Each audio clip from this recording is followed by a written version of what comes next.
Welcome to The Explainer. Today, we are diving into something truly special, a masterclass on how to learn anything and actually make it stick. We're drawing from a live cron memorization session where an instructor breaks down exactly why we forget things, and more importantly, how to lock that new knowledge in for good. So it all kicks off with a question from a student that, let's be honest, hits home for pretty much all of us, right? You put in the hours, you study, you memorize, you practice, and then poof, the information just vanishes when you need it most. It is so frustrating. But what if the problem isn't you or your brain, but the blueprint you're using? Well, the instructor, Mohammed Ramadan, has this really fascinating take. He suggests that we're all looking at this problem the wrong way. Our struggle isn't about our ability to learn, it's about our method.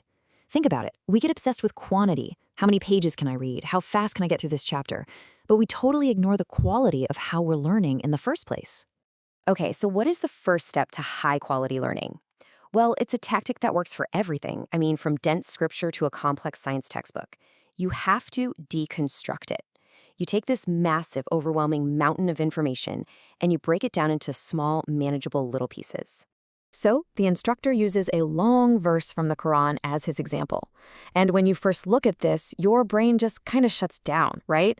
You're thinking, there is no way I can memorize all of that.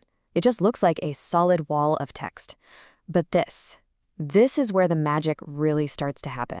He says you have to treat each little chunk like its own mini verse. You don't just read it once, you master it. You repeat it, you understand it, you completely own it. And only when that first piece is totally locked in do you even think about looking at the next one. You see, this completely shifts the goal from memorize the page to master this one single thought.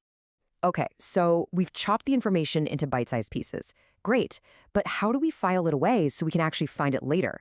This is where understanding your own brain is an absolute game changer.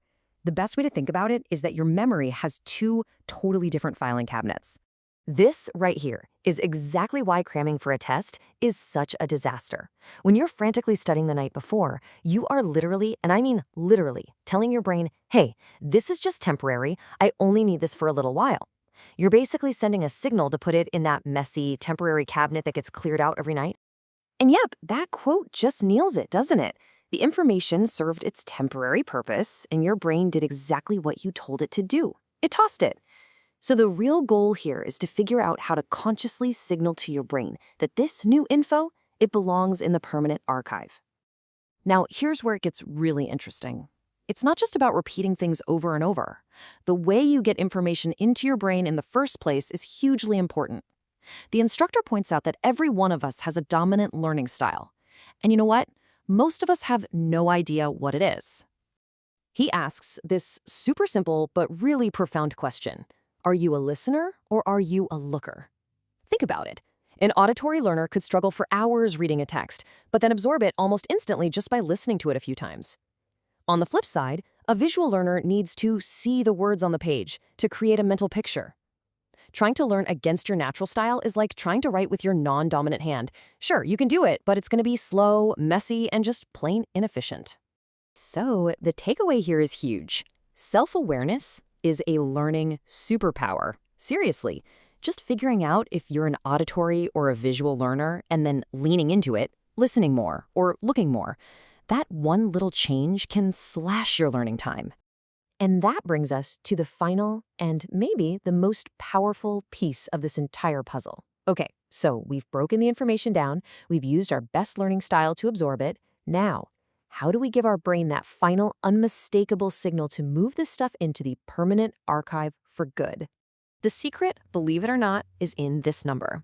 The instructor mentions that memory experts and psychologists have found that it takes right around 21 days of doing something consistently to form a new habit. And what is a deeply ingrained memory if not a mental habit?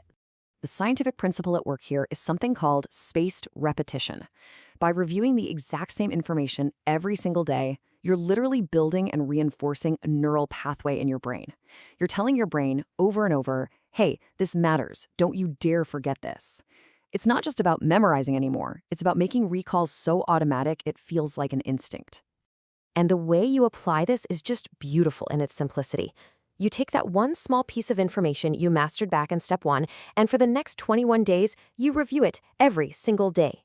No exceptions. Before you even think about adding something new, you make the old stuff solid as a rock. That consistent, focused repetition is the big signal that transfers knowledge from the temporary junk drawer into the permanent long-term archive. And this right here really captures the whole mindset shift perfectly. We have to stop treating learning like a sprint to get past a test. Instead, it becomes this process of construction, where you're deliberately and patiently building a foundation of knowledge, one solid brick at a time.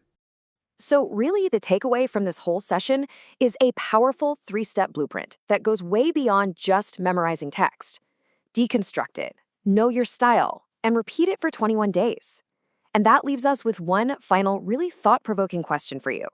If you actually applied this method, what's one thing you could make a permanent part of who you are in just the next 3 weeks?